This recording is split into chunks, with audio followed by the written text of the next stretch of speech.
오늘 또 이렇게 찬양을 새벽부터 정신이 번쩍 나게 해주셔서 감사합니다.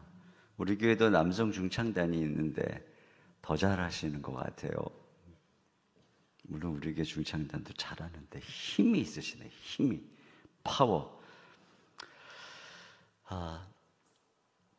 오늘 제가 제목을 희망이 사라져도 끝까지 믿으라 이렇게 한 이유가 여기 18절 상반절에 보면 아브라함이 바랄 수 없는 중에 바라고 믿었다. 이것을 세 번역에 보면은 아브라함이 희망이 사라진 때에도 바라면서 믿었다 이렇게 되어 있어요. 그러니까 아브라함의 믿음을 한마디로 말하라고 하면은 희망이 사라진 때에도 끝까지 믿었다 이런 얘기거든요.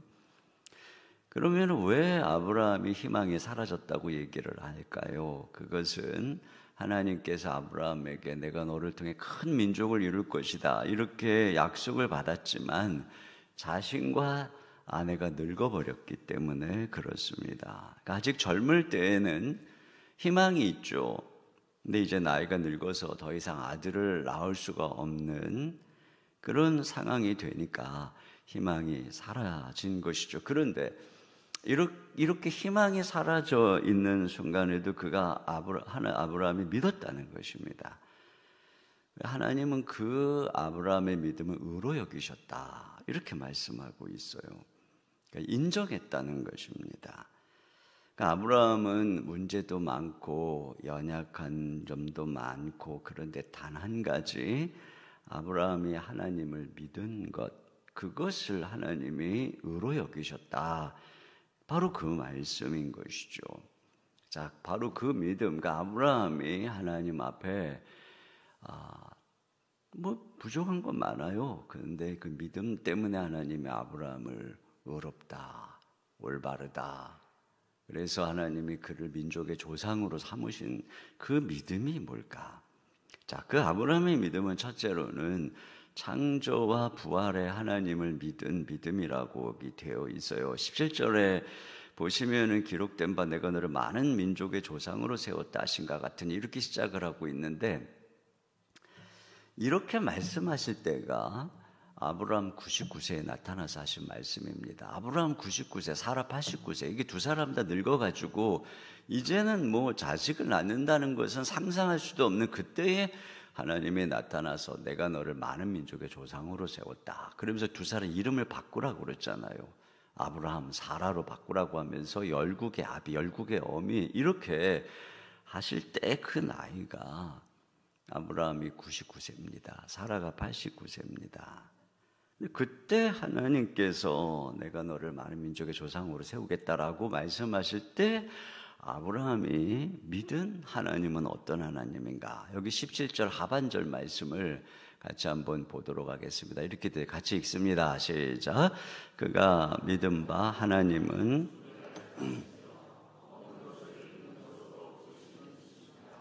네. 그러니까 하나님을 어떤 하나님으로 믿었냐면 죽은 자를 살리시는 하나님, 창조의 부활의 하나님이죠. 없는 것을 있는 것으로 부르시는 하나님, 창조의 하나님인 것입니다. 그렇죠. 여러분, 아브라함이 99세에 사라가 89세에 아들을 낳으려면 무슨 일이 일어나야 될까요? 먼저는 폐경이 된 사라의 난소가 다시 살아나서 배란이 이루어져야 되겠죠. 그건 아브라함도 마찬가지고요. 설사 배란이 돼서 수정이 된다고 할지라도 이 사라의 자궁에 착상을 하려면 자궁이 건강해져야 합니다.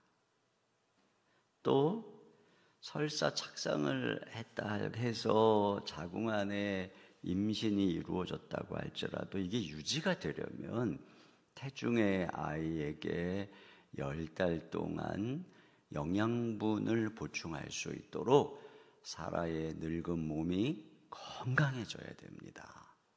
그래야지 뭘 먹고 이 아이에게 영양분을 공급하지 않겠습니까? 그리고 태어나서도 젖을 먹일 수 있도록 사라의 몸 전체가 가임기 여성처럼 건강해져야 됩니다.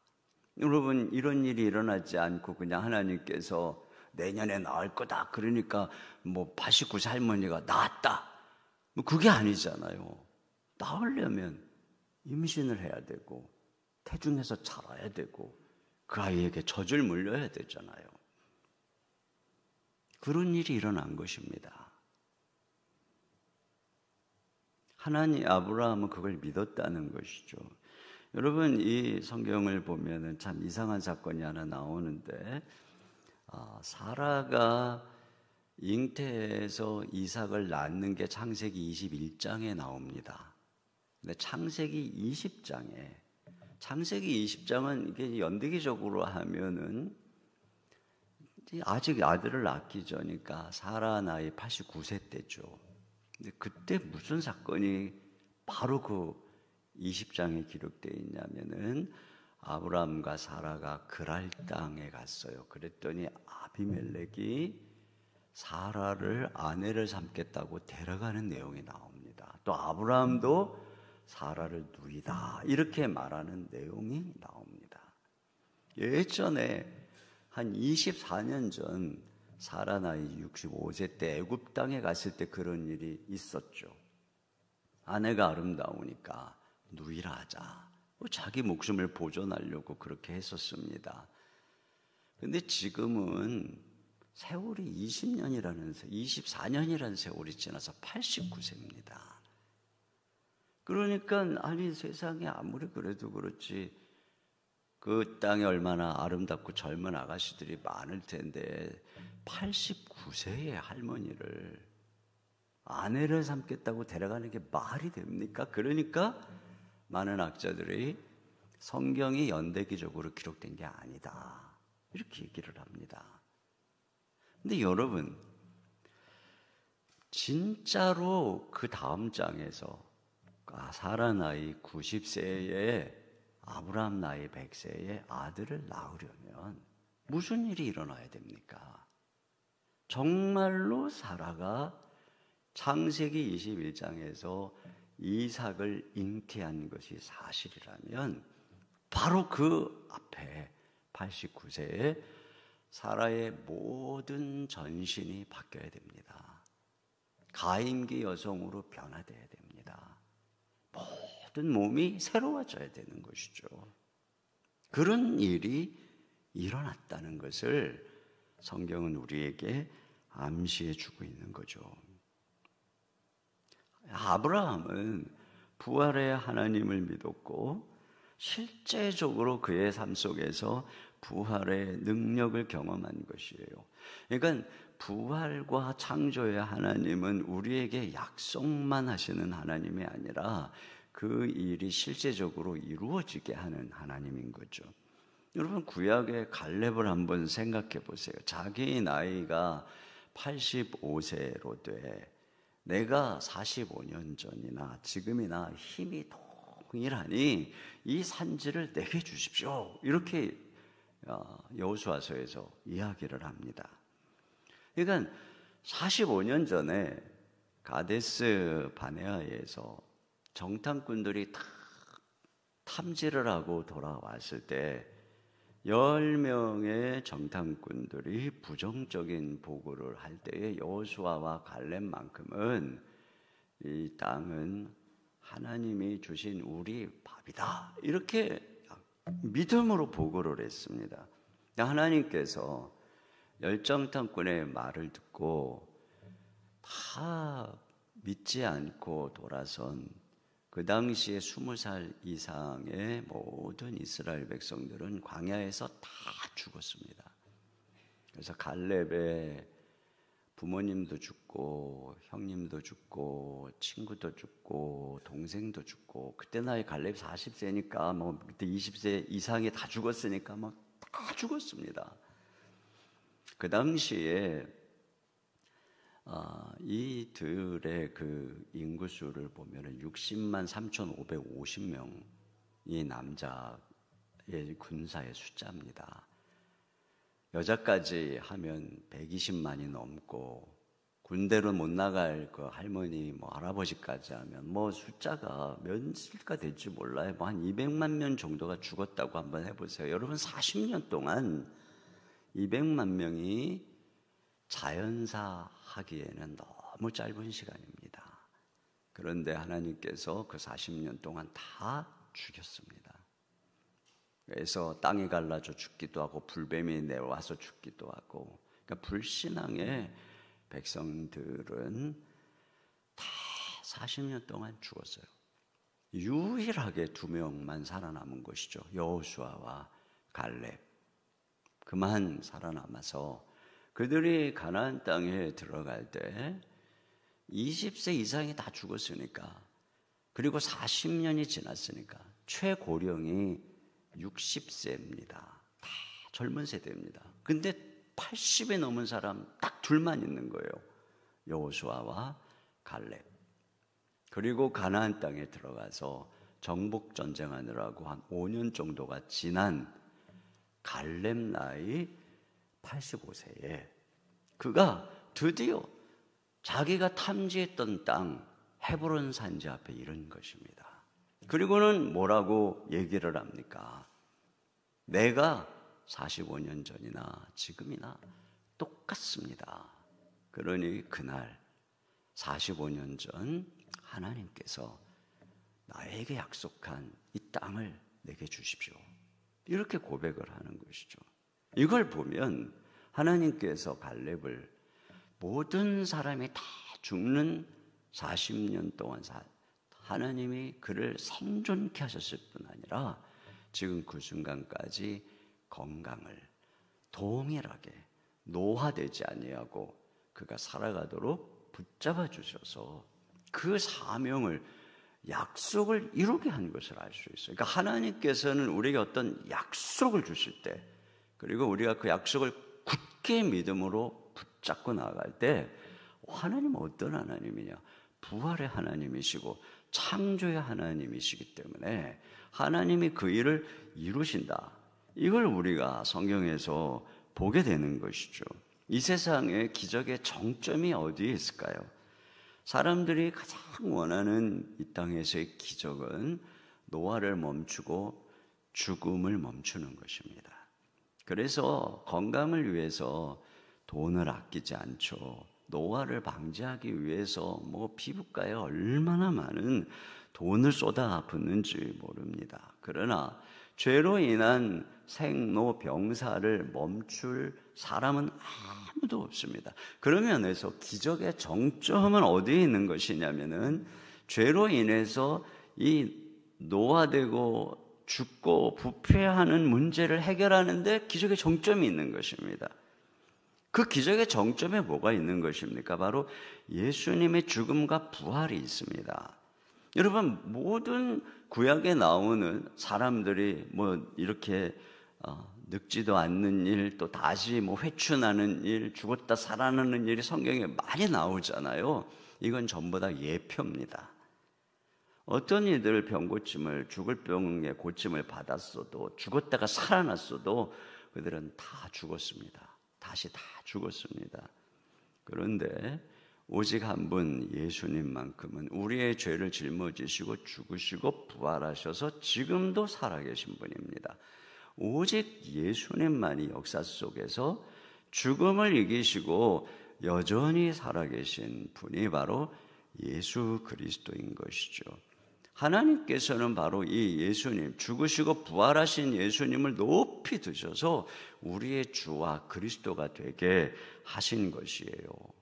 그래서 우리가 그 예수 그리스도를 믿을 때 그분과 연합해서 우리가 영원한 생명을 얻는 것이고, 장차 부활의 생명을 얻는 것이고, 지금 이 땅에서 사명을 향해 나아가는 우리에게 하나님이 부활의 능력으로 함께하는 것, 이것이 바로 우리가 믿는 신앙인 것입니다. 그러니까 우리가 믿는 신앙이라고 하는 것은 그냥 무슨 도덕적인 신앙 또는 내 행위로 이런 신앙이 아닙니다. 살아계신 주님이 함께하는, 우리와 함께하는, 우리가 믿는 예수님은 어떤 하나님입니까? 부활의 하나님, 지금도 살아계셔서 세상을 통치하시고 그를 믿는 자에게 영원한 생명을 나누어 주시고 장차 오셔서 우리를 부활시키실 하나님이실 뿐 아니라 지금 여기서 믿음으로 걸어갈 때 우리에게 동일하게 아브라함과 같은 고백을 하게 하시고 갈렙과 같은 고백을 하게 하시는 그런 하나님인 줄로 믿으시기를 주님의 이름으로 축원합니다. 그래서 오늘 여기 23절 말씀해 보시면 우리가 어떻게 의롭다, 언제 의롭다함을 받느냐. 근데 여기 보니 그에게 의로 여겨졌다 기록된 것은 아브라함만을 위한 것이 아니요 의로 여기심을 받을 우리도 위함이니 24절 하반절에 보니 곧 예수 우리 주를 죽은 자 가운데서 살리신 이를 믿는 자니라 이렇게 되어 있습니다. 아브라함이 부활의 하나님을 믿었던 것처럼 우리가 예수님을 죽은 자 가운데서 살리신 하나님을 믿는 자가 의롭다함을 받는다는 것입니다. 그럼 우리의 신앙에 믿음의 신앙이, 구원의 신앙이 어떤 신앙입니까? 예수님이 죽으시고 부활하셔서 온 땅의 주요 그리스도로 선포된 것을 믿고 그의 이름을 부르는 자가 구원을 받는 것이에요. 그러니까 이 죽음과 부활에 예수 그리스도가 신앙의 정점에 있는 것이죠.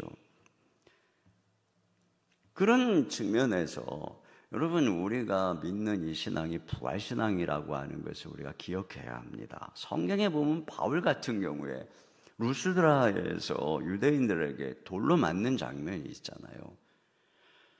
거기서 돌로 맞아가지고 유대인들에 의해서 죽은 줄 알았어요.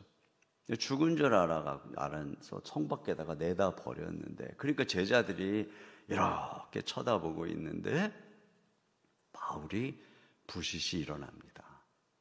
돌로 맞아서 죽은 줄 알고 내다가 버렸으면 설사 죽지는 않았어도 최소 부상은 당했을 거 아닙니까? 어딘가 부러졌을 거나 피를 철철 흘리거나 기절을 했거나. 근데 그가 벌떡 일어나서 성으로 들어가서 그 다음날 다시 복음을 전합니다.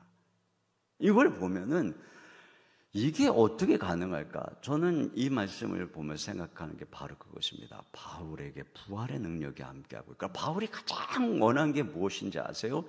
다른 어떤 능력도 아니에요. 창조의 능력 또는 무슨 귀신 쫓는 능력, 그런 능력이 아니라 그가 가장 알기를 원했던 것은 부활의 능력이에요. 내가 그 부활의 능력을 경험하기 위해서 그리스도의 고난에 참여한 바가 되었다. 이렇게 그가 고백을 하지 않습니까? 최소한 그가 일어나서 몸이 아픈 것도 있겠지만 요즘에 그런 거 있잖아요. 돌로 맞으면 외상후 스트레스 장애군이라고 하는 게 있어요. 증후군이라고 하는 게 있습니다.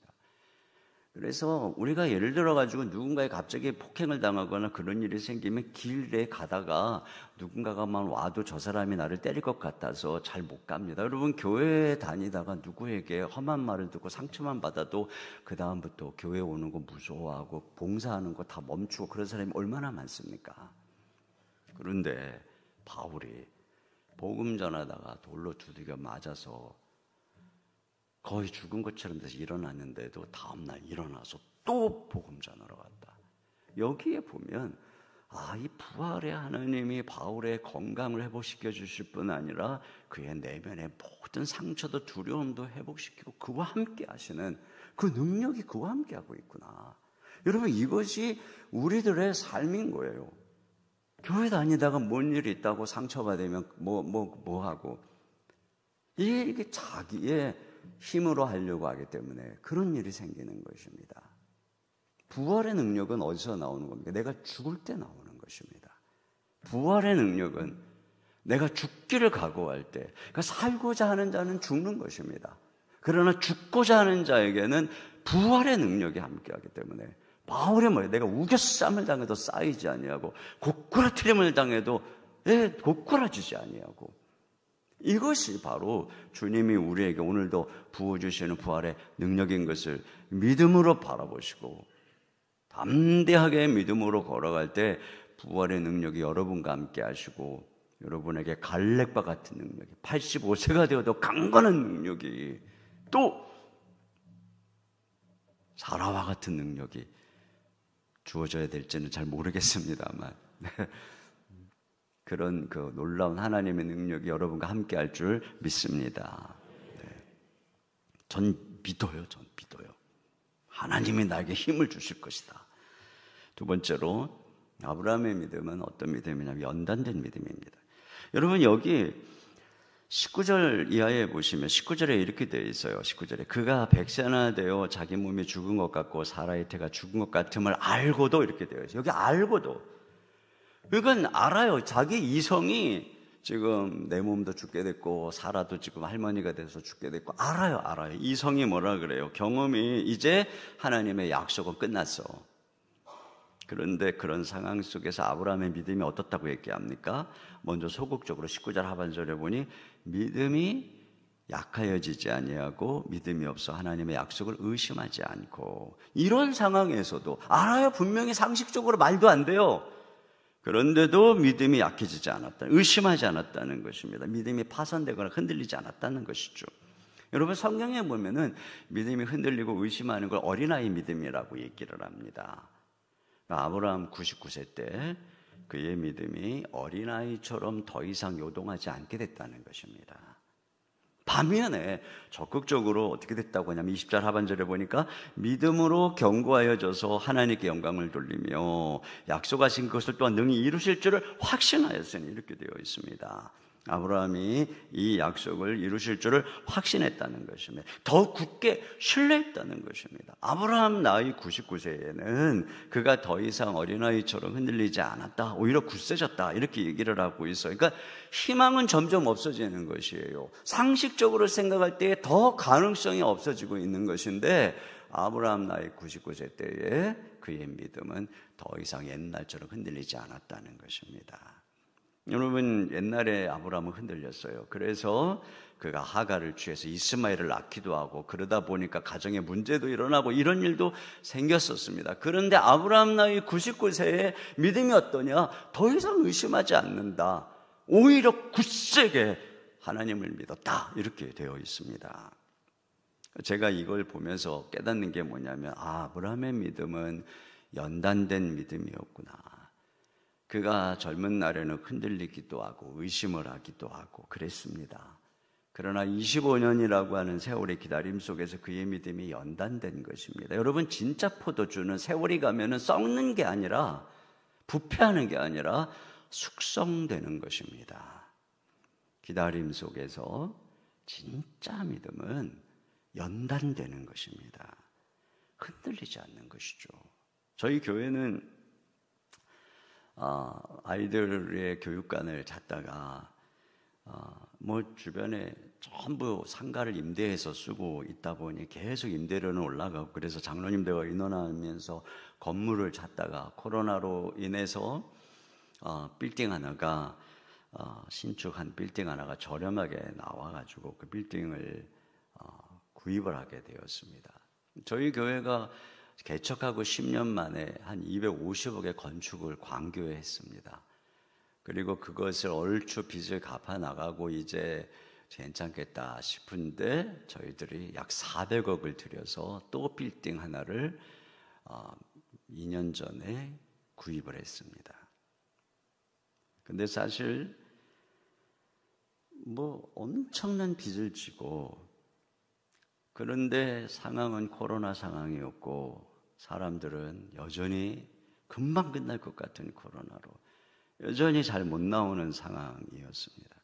그 빌딩을 사고자 고민할 때 이걸 안 사면 다시 기회가 없을 것 같았고, 사면 엄청난 부담을 져야 되고, 사도 후회 안 사도 후회, 이런 그 생각 속에서 그 숙고 끝에 그것을 샀습니다. 딱 사고 나서 한 달 뒤에서부터 금리가 뛰기 시작을 했고 지금까지 계속 고금리로 그때 내야 될 이자의 정확하게 2배를 더 내는 큰 부담이 주어진 것입니다. 그러니 제가 그 빌딩을 매입하고 한 달이 지나고 두 달이 지나면서부터 또 성도들은 못 나오죠. 이런 때에 지금 우리 삶도 힘들어 죽겠는데 이건 왜 이런 걸 사서 우리를 힘들게 합니까 하는 그런 원망과 불평은 커지죠. 금리는 올라가죠. 아침에 일어나면 뒷골이 아프고 매일 후회했습니다. 내가 이걸 왜 샀을까? 내가 이런 빌딩 안 사도 내 목에 편안하게 이렇게 잘 마무리할 수 있을 텐데 내가 왜 이런 일을 저질렀을까? 그러나 이미 저질렀죠. 매일 눈을 뜨면 두려움과 걱정이 몰려왔습니다. 그러니까 제가 할 수 있는 일이 무엇일까요?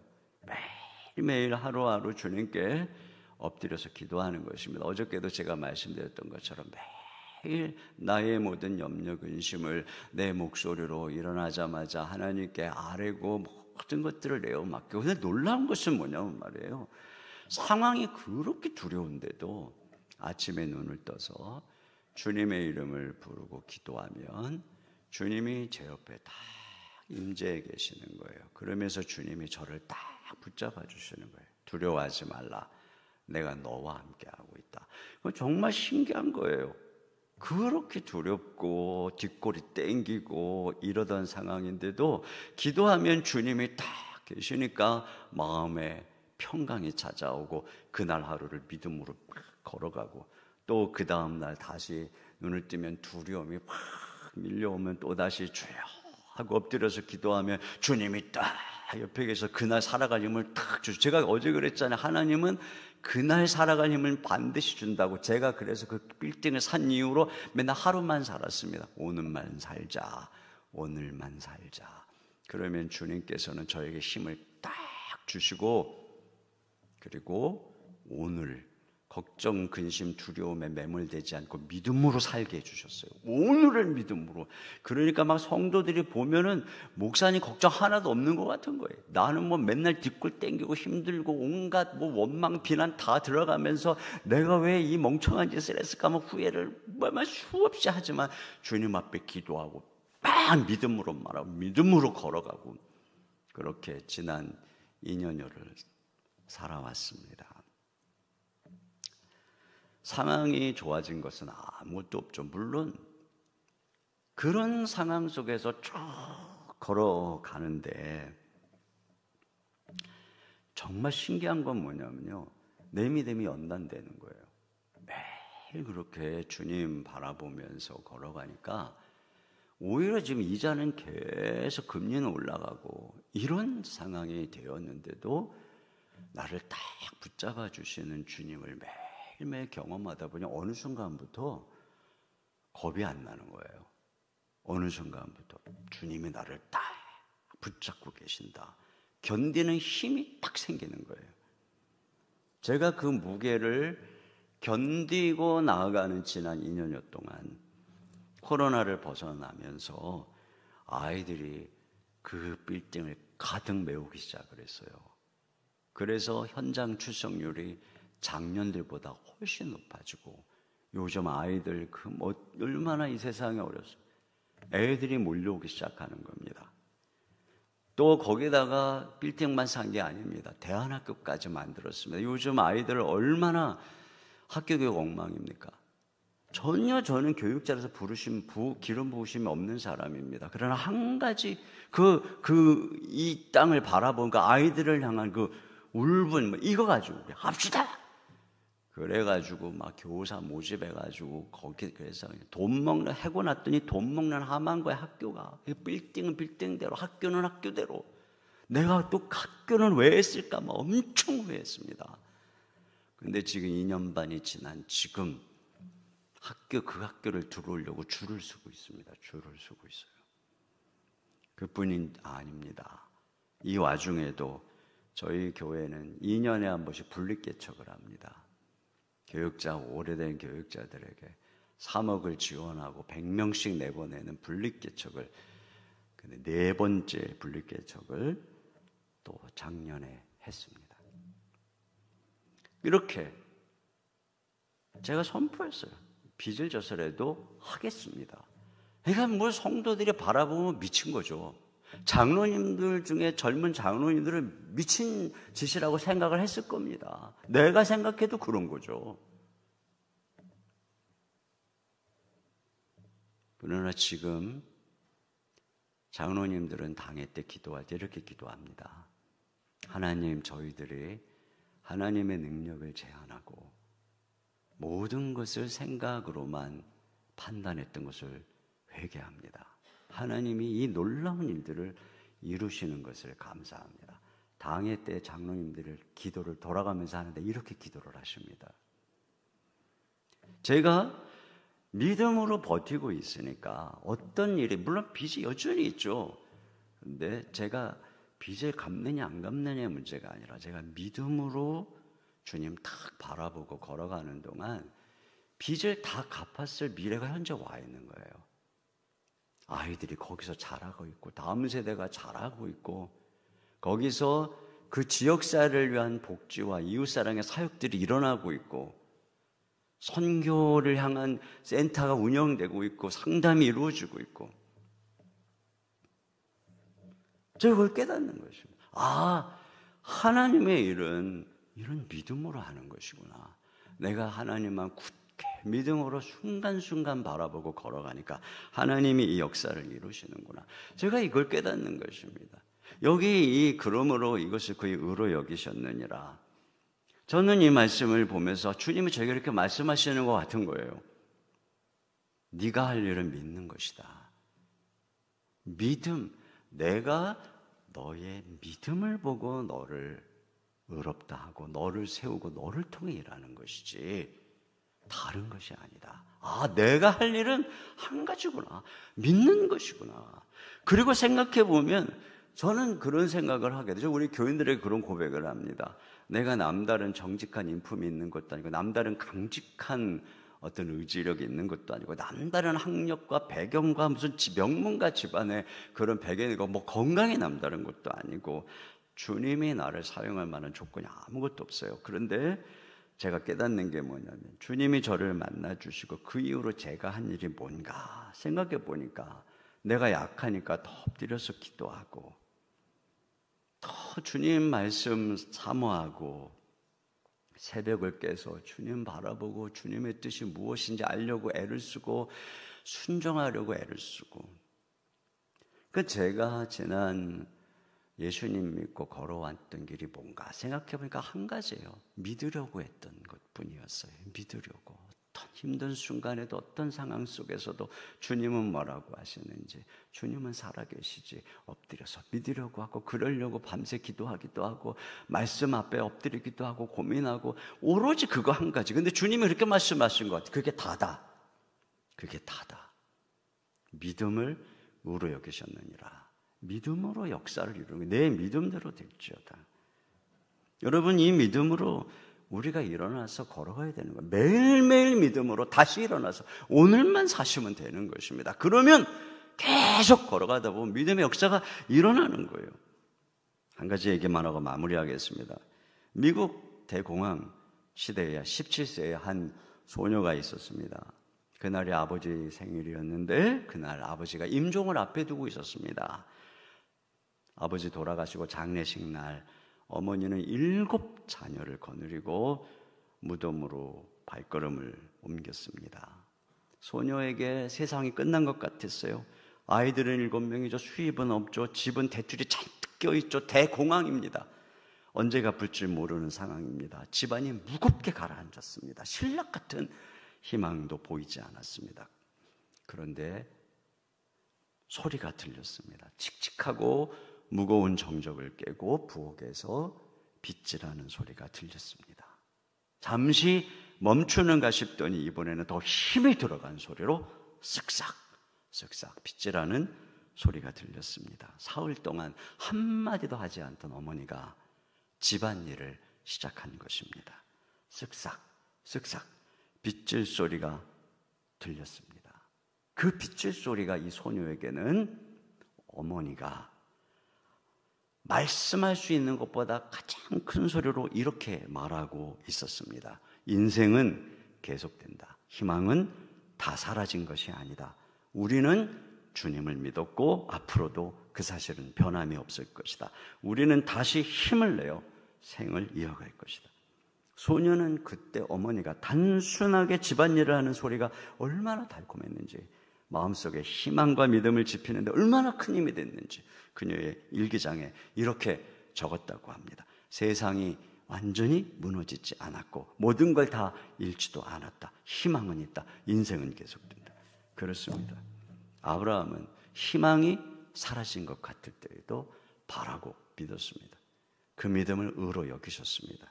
여러분, 하나님이 우리를 절대로 망하게 하지 않습니다. 어떤 어려움이 와도 살아계신 하나님을 믿음으로 신뢰하고 믿음으로 매일매일 걸어가면 하나님은 그 희망 속에서 놀라운 하나님의 구원의 기적의 역사를 오늘도 보여주실 줄로 믿습니다.